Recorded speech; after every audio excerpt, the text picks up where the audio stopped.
Bismillahirrahmanirrahim. Assalamu alaikum students. My name is Muhammad Usman Salim. I am from UGI Chemistry Department. Students, first year chemistry, chapter 10, electrochemistry. Last lecture में हमने industrial importance को discuss किया था electrochemical cells के लिए, और आज का जो हमारा टॉपिक है दैट इज़ गैल्वानिक और वोल्टाइक सेल. स्टूडेंट्स, दोबारा से थोड़ा सा रिवाइज करवाता चलूँ. हमने इलेक्ट्रोकेमिकल सेल्स स्टार्ट किए थे और इलेक्ट्रोकेमिकल सेल्स में हमने पढ़ा था कि दो तरह के सेल्स होंगे. मैं दोबारा यहाँ पर लिख रहा हूँ जी, इलेक्ट्रोकेमिकल सेल्स हमने पढ़ा था दो तरह के सेल्स हैं, जिनमें एक टाइप वो है जिसमें हम क्या करते थे, हम इलेक्ट्रिकल एनर्जी को केमिकल एनर्जी में कन्वर्ट करते थे, और एक टाइप वो जिसमें हम केमिकल एनर्जी को कन्वर्ट करेंगे इलेक्ट्रिकल एनर्जी में.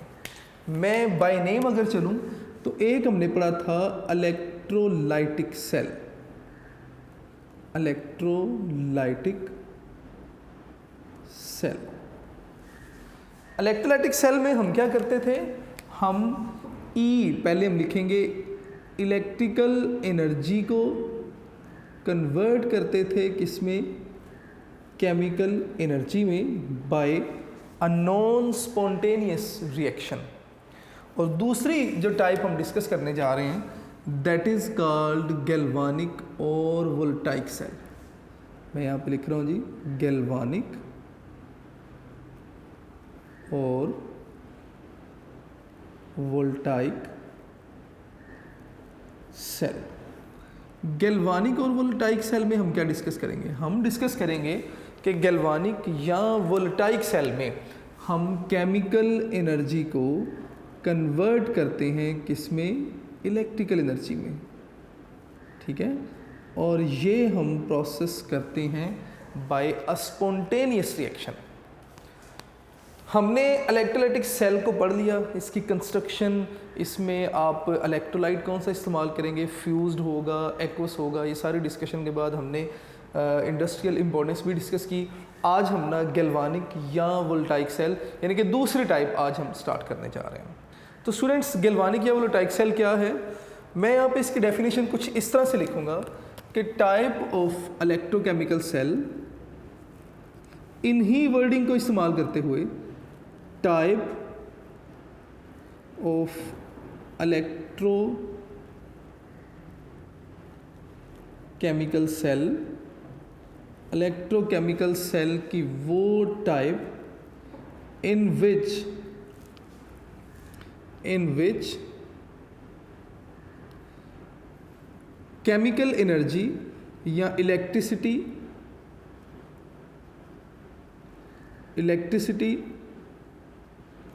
is produced by some spontaneous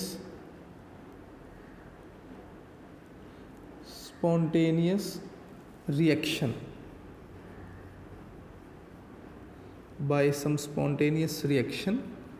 called क्या जी, गैल्वानिक और वोल्टाइक सेल. इसे आप गैल्वानिक या वोल्टाइक सेल का नाम देंगे. स्टूडेंट्स, अगर आप इस डेफिनेशन को ज़रा गौर से देखेंगे तो इस डेफिनेशन की जो थीम है, उसने कहा जी इलेक्ट्रोकेमिकल सेल की वो टाइप है जिसमें हम क्या करते हैं, इलेक्ट्रिसिटी प्रोड्यूस करते हैं. यानी कि इलेक्ट्रिसिटी प्रोड्यूस की बनाई गई कैसे, बाय सम स्पॉन्टेनियस केमिकल रिएक्शन. यानी कि आपने केमिकल एनर्जी से इलेक्ट्रिकल एनर्जी प्रोड्यूस की. तो ये ना आपके पास क्या कहलाएगा, गैल्वानिक या वोल्टाइक सेल कहलाएगा. अब ये होता कैसे है स्टूडेंट्स, इसको समझने के लिए ना एक एग्जांपल देखेंगे जी ज़रा. लेट्स सपोज के मेरे पास ना एक सॉल्यूशन, किस चीज़ का सॉल्यूशन है जी, लेट्स सपोज मेरे पास कॉपर सल्फेट सॉल्यूशन है. अगर ये कॉपर सल्फेट सॉल्यूशन है तो इट मीन्स कि ये ना एक ब्लूइश सा सॉल्यूशन होगा। लें जी, ये एक ब्लूइश सा सॉल्यूशन होगा।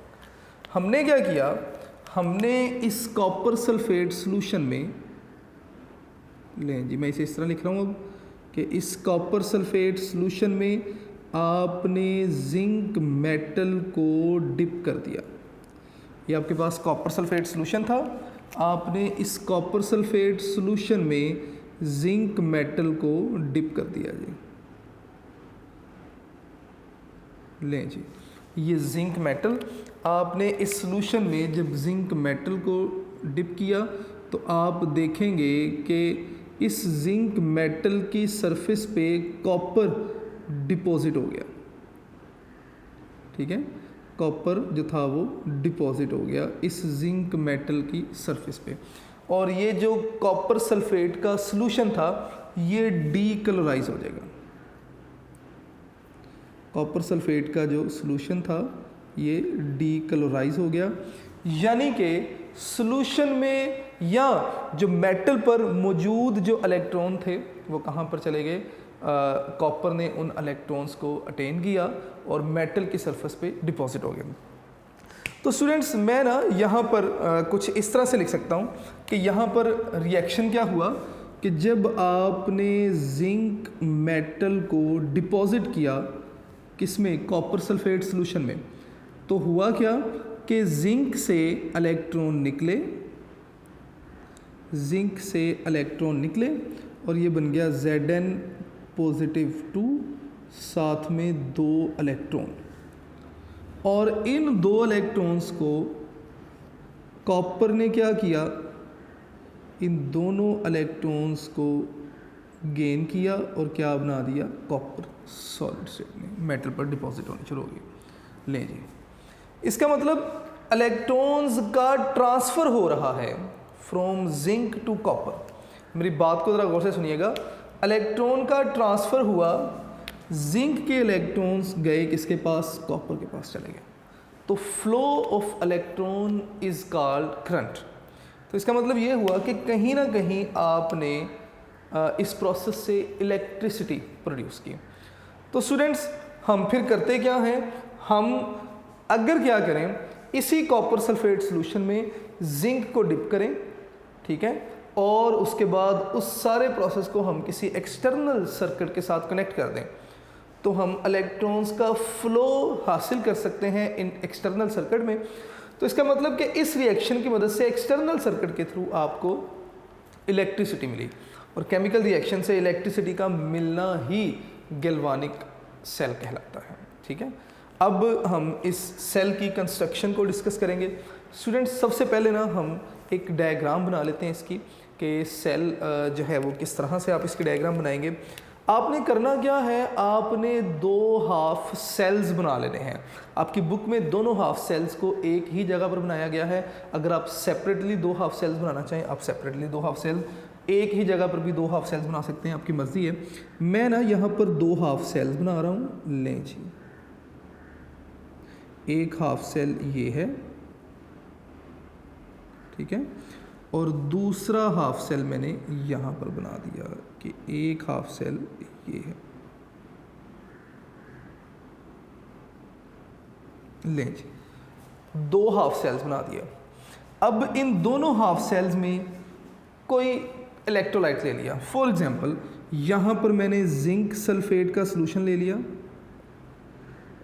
इस हाफ सेल में मैंने जिंक सल्फेट का सॉल्यूशन लिया, और इधर ना मैंने कॉपर सल्फेट का सॉल्यूशन ले लिया। मैं इसे लिख देता हूँ जी, कॉपर सल्फेट। मैंने 2 बीकर लिए, एक बीकर में मैंने जिंक सल्फेट का सॉल्यूशन लिया, दूसरे बीकर में कॉपर सल्फेट का सॉल्यूशन।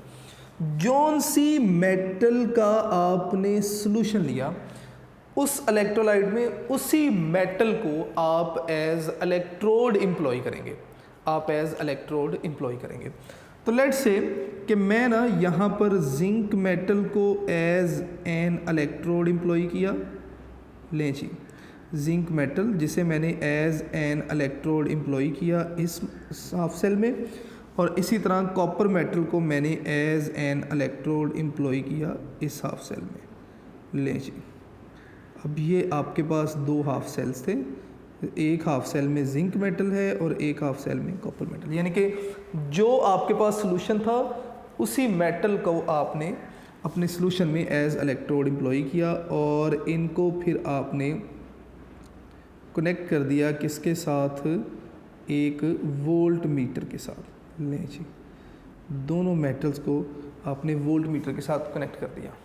होगा क्या कि दोनों मेटल्स को आपने फिर एक साल्ट ब्रिज के साथ भी कनेक्ट कर देना है।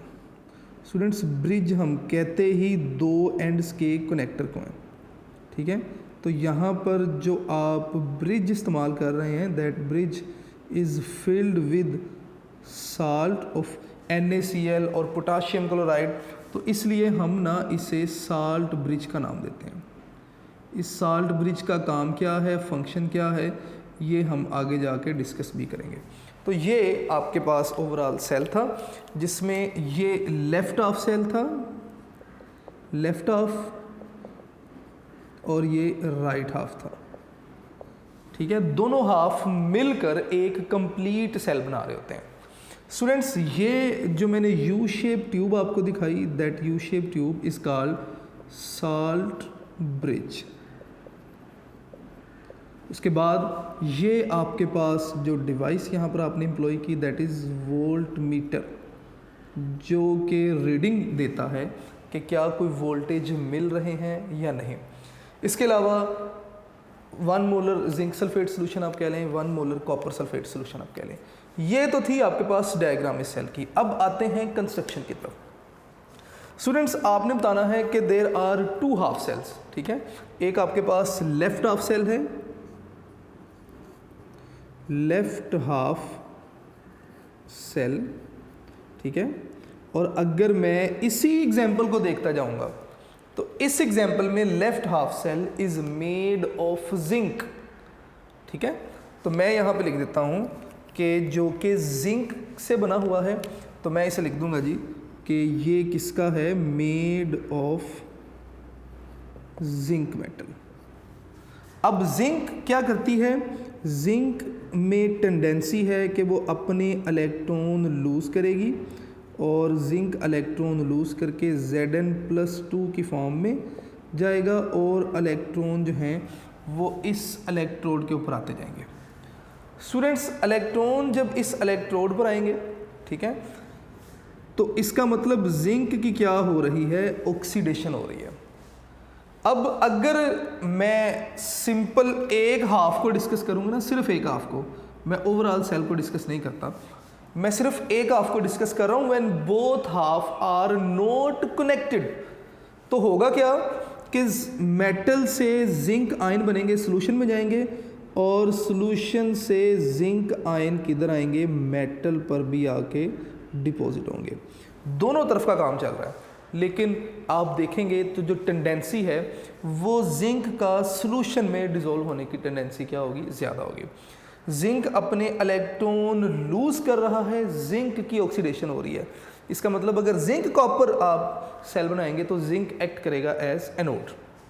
तो मैं ना यहाँ पर लिख देता हूँ कि लेफ्ट हाफ सेल है और ये यहाँ पर जिंक जो है वो एज एनोड एक्ट करेगा। मैं यहाँ पर एनोड भी लिख देता हूँ ताकि आपको बातें क्लियर रहें। लें जी, इसी तरह मैं नेक्स्ट बात करूँगा जी राइट हाफ सेल की।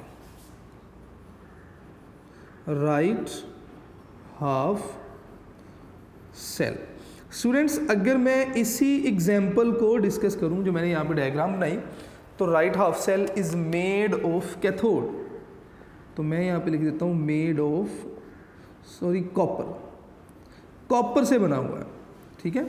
अब यहाँ पर रिएक्शन क्या हो रहा है, ज़रा इस रिएक्शन को भी देख लेते हैं। कॉपर है, कॉपर +2 की फॉर्म में ये क्या करता है, सॉल्यूशन से इलेक्ट्रॉन को लेता है और कॉपर मेटल पर डिपॉजिट होता जाएगा Cu, और ये जो कॉपर मेटल है ये अपने इलेक्ट्रोड से डिज़ोल्व होती जाएगी सॉल्यूशन में, यानी कि सॉल्यूशन से कॉपर इस तरफ भी आ रही है और मेटल से कॉपर सॉल्यूशन में भी जा रही है। लेकिन ओवरऑल जो टेंडेंसी होगी वो सॉल्यूशन से मेटल का कॉपर जो है वो इलेक्ट्रोड पे डिपॉजिट होने की टेंडेंसी ज़्यादा होगी, यानी कि कॉपर इलेक्ट्रॉन गेन करने की टेंडेंसी ज़्यादा रखता होगा। इसका मतलब इस प्रोसेस में रिडक्शन हो रही है, ठीक है। तो जिस इलेक्ट्रोड पर रिडक्शन होती है उस इलेक्ट्रोड को हम क्या नाम देते हैं, कैथोड का नाम देते हैं। तो ये आपके पास कैथोड होगा। स्टूडेंट्स अगली बात ये कि जब आप जिंक का ऑक्सीडेशन पोटेंशियल कैलकुलेट करेंगे दैट विल बी 0.76 वोल्ट, ठीक है, और जो कॉपर का रिडक्शन पोटेंशियल होगा दैट विल बी 0.34 वोल्ट। अब आगे चलते हैं जी अपनी बात को लेकर। ये कंस्ट्रक्शन कब थी, व्हेन बोथ सेल आर या when both half are not connected. मैं यहाँ पे लिख रहा हूँ when both half are not connected. जब आपने दोनों हाफ्स को कनेक्ट नहीं किया तो आपके पास कंस्ट्रक्शन ये है। अब अगर आप दोनों हाफ्स को कनेक्ट कर देंगे तो सेल अपनी वर्किंग स्टार्ट कर देगा। तो वर्किंग के लिए सबसे पहले मैं लिख देता हूँ यहाँ पर when both half are connected, when both halves connected. जब दोनों हाफ को आपने क्या कर दिया, कनेक्ट कर दिया, तो अब क्या होगा ले स्टूडेंट्स, जब आप दोनों हाफ्स को कनेक्ट कर देंगे तो इसका मतलब कि एनोड पर कोई रिएक्शन होगा और कैथोड पर कोई रिएक्शन होगा। किस तरह से रिएक्शन होंगे अब ज़रा हम ना उन रिएक्शंस को देख लेते हैं। तो सबसे पहले हम डिस्कस कर लेंगे जी एट एनोड। मैं यहाँ पे लिख देता हूँ जी कि एट एनोड, एनोड पर क्या होगा। मैं ऑलरेडी बता चुका हूँ कि एनोड पर हमेशा ऑक्सीडेशन होती है, ठीक है।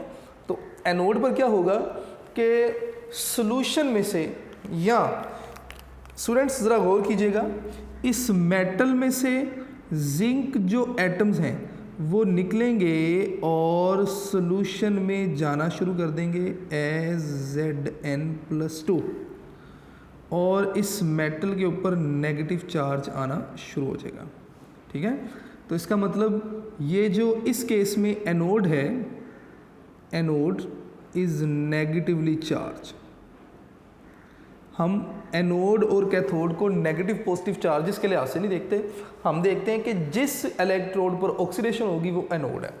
तो जिंक अपने इलेक्ट्रॉन लूज कर रहा है, जिंक की ऑक्सीडेशन हो रही है, इसका मतलब एनोड पर ये मेटल क्या होगी, ये इलेक्ट्रोड एनोड होगा और इस पर कौन सा चार्ज होगा, नेगेटिव। तो एट एनोड हमारे पास क्या होगा, आपने बताना है कि जिंक मेटल क्या करेगी, अपने इलेक्ट्रॉन लूज करेगी और सॉल्यूशन में जाएगी Zn+2 की फॉर्म में। यहाँ पे जिंक सॉलिड स्टेट में था, यहाँ पे किस में आ गया, जिंक एक्वस सॉल्यूशन में आ गया, और साथ में 2 इलेक्ट्रॉन लूज किए जाएंगे। तो इसका मतलब एनोड पर जिंक की क्या हो रही है जी, ऑक्सीडेशन। और जो आपको जिंक की ऑक्सीडेशन जो पोटेंशियल आपको मिल रहा होगा that will be E equal होगा आपके पास 0.76 वोल्ट। मैं पहले भी बता चुका हूँ। इसी तरह आपने बता देना है जी कि एट कैथोड, कैथोड पर क्या होगा, हम बताएंगे कि कैथोड पर सेम टाइप ऑफ रिएक्शन होगा बट फॉर कॉपर।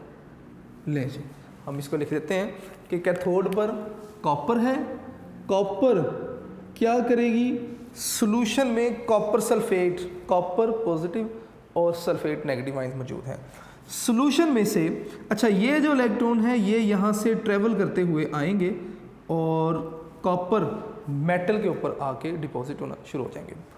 अब सॉल्यूशन में से कॉपर आयंस क्या करेंगे, जाएंगे मेटल के पास और आने वाले इलेक्ट्रॉन्स को गेन करेंगे। इसका मतलब कॉपर इलेक्ट्रॉन्स गेन कर रहे हैं, कहाँ से, सॉल्यूशन में से। तो मैं लिखूँगा Cu+2 जो कि एक्वस फॉर्म में सॉल्यूशन में मौजूद थे, इन्होंने आने वाले 2 इलेक्ट्रॉन्स को गेन किया और किस में कन्वर्ट हो गए, कॉपर सॉलिड में कन्वर्ट हो गए। तो कॉपर की रिडक्शन हुई तो रिडक्शन जब होती है तो कैथोड पर होती है। तो ये जो रिडक्शन पोटेंशियल हमने कॉपर का देखा दैट वाज 0.34 वोल्ट। स्टूडेंट्स ये ऑक्सीडेशन पोटेंशियल था क्योंकि जिंक की ऑक्सीडेशन हुई और कॉपर का मैंने रिडक्शन पोटेंशियल लिखा। अब अगर यहाँ पर ना इलेक्ट्रॉन्स ट्रेवल करके एक्सटर्नल सर्किट से इस इलेक्ट्रोड पे आ रहे हैं, अगर वोल्ट मीटर की जगह आप एक बल्ब लगा देंगे ना तो आप देखेंगे कि बल्ब जो है वो इल्यूमिनेट करना शुरू कर देगा, यानी कि इलेक्ट्रिसिटी का फ्लो हो रहा है। तो इसका मतलब हमने केमिकल रिएक्शन के थ्रू इलेक्ट्रिसिटी पास करवाई, this is called galvanic cell.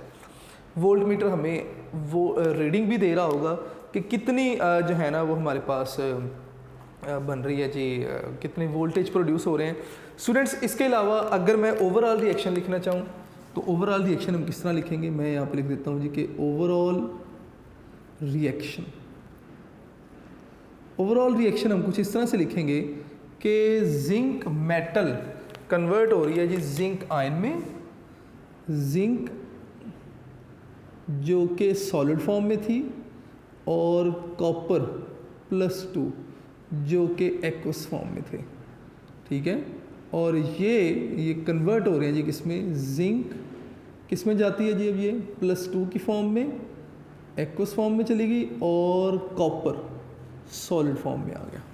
तो ओवरऑल रिएक्शन क्या हो रहा है जी कि जिंक डिसॉल्व हो रही है, कॉपर डिपॉजिट होता जा रहा है। अब अगर आप सेल का पोटेंशियल देखना चाहते हैं तो आप बताएंगे कि सेल पोटेंशियल क्या होगा। Cell potential students, cell potential क्या होगा, आप सेल की ऑक्सीडेशन और रिडक्शन पोटेंशियल को ऐड कर देंगे। सेल पोटेंशियल को मैं E0 से शो करूंगा, ठीक है, और ये इक्वल होगी ऑक्सीडेशन पोटेंशियल के of the cell plus reduction potential of the cell. Students oxidation potential हमारे पास जिंक की ऑक्सीडेशन हो रही थी 0.76 वोल्ट, रिडक्शन हमारे पास किसकी हो रही है, कॉपर की, क्या पोटेंशियल आ रहा है जी 0.34 वोल्ट। तो अगर आप इन दोनों का सम लेंगे दैट विल बी 1.10 वोल्ट। ये ना ओवरऑल आपके पास सेल पोटेंशियल आ रहा होगा। Overall cell potential is 1.10 volt. इसका मतलब ये हुआ कि अगर हम जिंक कॉपर सेल बनाते हैं गैल्वानिक सेल और 1 मोलर सोल्यूशन में हम जो है वो डिप करेंगे रेलिवेंट इलेक्ट्रोड्स को, तो हमारे पास जो सेल पोटेंशियल आएगा वो 1.10 वोल्ट होगा। इसके अलावा स्टूडेंट्स हमें रिप्रेजेंटेशन का पता होना चाहिए कि किस तरह से हम रिप्रेजेंट कर सकते हैं सेल को। तो हम यहाँ पर लिखेंगे जी कि जिंक जो कि सॉलिड स्टेट में था, यानी कि जिंक मेटल, मैं यहाँ पे लिखूँगा जी जिंक जो कि किस स्टेट में था, सॉलिड स्टेट में, ठीक है, ले जी सॉलिड लिख दिया। ये कन्वर्ट होता है किस में, जिंक आयंस में +2। ये एक्वस में यहाँ पे लिख रहा हूँ जी कि जनाब ये जिंक आयंस में कन्वर्ट हुआ, ठीक है। और किस में जिंक को आपने डिप किया हुआ था, अपने ही 1 मोलर सॉल्यूशन में। तो मैं यहाँ पे लिख रहा हूँ जी 1 मोलर, यानी कि जिंक सल्फेट के 1 मोलर सॉल्यूशन में एज जिंक आयन जो है वो डिसॉल्व हो रहा है। उसके बाद आप साल्ट ब्रिज का साइन देंगे, ठीक है, या आप कहेंगे जी कि सेकंड हाफ, या आपने फर्स्ट हाफ लिख दिया सेल का, लेफ्ट हाफ सेल लिख दिया, अब आप राइट हाफ सेल लिखेंगे कि कॉपर जो कि सॉल्यूशन में मौजूद था in the form of ions, कितने सॉल्यूशन में, 1 molar solution of copper sulphate, ये कन्वर्ट होता है किसमें, कॉपर मेटल में in the form of solid state. और ओवरऑल जो सेल का पोटेंशियल है दैट इज़ E0 इक्वल होगा आपके पास 1.10 volt. Students it is called representation of galvanic और वोलेटाइक सेल। अच्छा, अब इस सारी बात में हमने इलेक्ट्रोलाइट को डिस्कस किया, हमने इलेक्ट्रोड्स को डिस्कस कर दिया, हमने ना साल्ट ब्रिज को डिस्कस नहीं किया। साल्ट ब्रिज क्या है, मैं इसके बारे में ना 2-3 पॉइंट्स बस लिखूंगा यहाँ पे, उन्हीं को देखते हुए हम अपने सारे रिजल्ट्स को देखेंगे। साल्ट ब्रिज क्या है, वो कहते हैं जी कि U shaped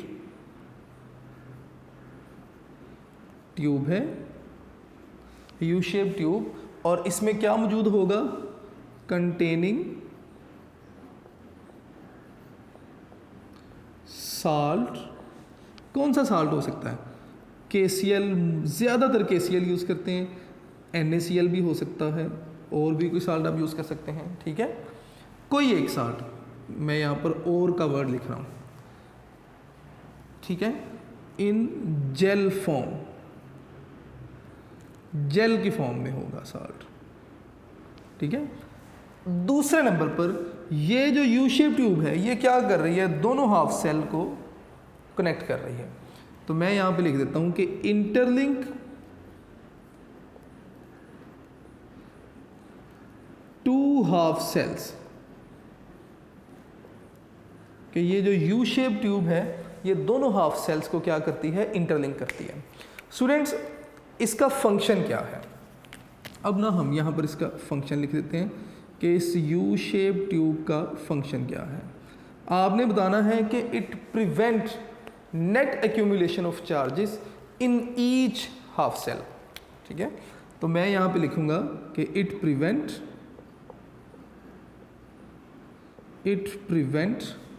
net accumulation, accumulate का मतलब जमा हो जाना, ऑफ चार्जेस। होता क्या है कि अगर यहाँ से सारे के सारे जिंक, मेटल से मौजूद जो जिंक है वो जिंक +2 की फॉर्म में इस तरफ आती जाएगी, इलेक्ट्रॉन सारे के सारे इस तरफ आते जाएंगे, ठीक है। और इस सॉल्यूशन में से कॉपर इन इलेक्ट्रॉन को जो है वो गेन करेगा और इस मेटल पे डिपॉजिट होता जाएगा। तो ओवरऑल होता क्या जा रहा है, होता कुछ इस तरह से जा रहा है, प्रोसेस कुछ इस तरह से हो रहा है कि इस सॉल्यूशन में जिंक +2 की कंसंट्रेशन बढ़ती जा रही है और इस हाफ सेल में कॉपर मेटल पर जाता जा रहा है, तो बाकी क्या बचा, सल्फेट, सल्फेट की कंसंट्रेशन बढ़ती जा रही है। यानी कि इस हाफ सेल में जिंक +2 बढ़ता जा रहा है। एक्यूमुलेशन कौन से चार्जेस की होती जा रही है, पॉजिटिव चार्जेस की, और इस हाफ सेल में क्या है कि नेगेटिव सल्फेट आयंस एक्यूमुलेट होते जा रहे हैं। तो इसका मतलब जैसे जैसे एक्यूमुलेशन ऑफ चार्जेस इंक्रीज होती जाएगी, जो सेल का या करंट का फ्लो है वो भी फिर स्टॉप होना शुरू हो जाएगा, ठीक है। तो पहले नंबर पर ये क्या करता है, it prevent net accumulation of charges, ठीक है। अब किस तरह से प्रिवेंट करती है, ये जो आपके पास दो इलेक्ट्रोलाइट्स हैं, दोनों इलेक्ट्रोलाइट में से फॉर एग्जांपल यहाँ पर पॉजिटिव चार्जेस की कंसंट्रेशन बढ़ती जा रही है, तो यहाँ से नेगेटिव आयंस इस साल्ट ब्रिज के थ्रू इस पॉजिटिव हाफ में आएंगे और वहाँ पर मौजूद पॉजिटिव चार्जेस को क्या करेंगे, न्यूट्रलाइज करेंगे, ठीक है। तो इसका मतलब ये हुआ कि ये क्या करेगा, it maintain electrical neutrality, neutrality of cell, cell की इलेक्ट्रिकल न्यूट्रलिटी को मेंटेन करेगा, and also prevent mixing of electrolytes, electrolytes को मिक्स होने से भी बचाएगा। स्टूडेंट्स, अगर आप इस साल्ट ब्रिज को निकाल देंगे ना तो ओवरऑल सेल जो है वो डिस्ट्रॉय हो जाएगा, मतलब अब ये एज गैल्वानिक सेल जो है वो एक्ट नहीं करेगा। इसके बाद हमारे पास ना रीचार्जिंग आ जाता है, तो रीचार्जिंग को हम नेक्स्ट जो है ना वो डिस्कस करेंगे। रीचार्जिंग क्या है, हमारे पास ये आपके पास सेल था जिसे आपने गैल्वानिक और वोलेटाइक सेल का नाम दिया। स्टूडेंट्स, यहाँ से वोल्ट मीटर हटाकर अगर हम क्या करें, इस सेल को बैटरी के साथ कनेक्ट कर दें, ठीक है, बैटरी के साथ कनेक्ट कर देंगे तो क्या होगा, बैटरी जब कनेक्ट हो जाएगी तो एक्चुअली बैटरी इलेक्ट्रॉन्स प्रोवाइड करना शुरू कर देगी जी, किसको, जिंक मेटल को, और इसी तरह बैटरी जो है ना वो इलेक्ट्रॉन्स लेना शुरू कर देगी किससे, कॉपर मेटल से। यानी कि एक रिवर्स प्रोसेस स्टार्ट हो जाएगा। जैसे ही रिवर्स प्रोसेस स्टार्ट होगा, जिंक मेटल जो कि डिसॉल्व हो रही थी वो वापस डिपॉजिट होना शुरू हो जाएगी, ठीक है। और कॉपर मेटल जो कि डिपॉजिट हो रही थी वो वापस डिज़ोल्व होना शुरू हो जाएगी। मतलब अब ये एक इलेक्ट्रोलाइटिक सेल बन जाएगा। तो जैसे ही जिंक मेटल वापस जो है वो जो है वो डिपॉजिट होना शुरू हो जाएगी, हम कहते हैं जी कि सेल की रिचार्जिंग होना स्टार्ट हो गई है। रिचार्जिंग को इंशाल्लाह हम नेक्स्ट लेक्चर में भी डिस्कस करेंगे। स्टूडेंट्स, ये हमारा आज का लेक्चर था जिसमें हमने डिटेल में डिस्कस किया गैल्वानिक और वोलेटाइक सेल को। आप लोगों से एक ही रिक्वेस्ट है कि आप लोग ना अपने लेक्चर नोट्स ज़रूर बनाते जाइएगा। इंशाल्लाह नेक्स्ट टॉपिक में लेक्चर में हम नेक्स्ट टॉपिक डिस्कस करेंगे। आप लोग अपना ढेर सारा ख्याल रखिएगा। अस्सलाम वालेकुम।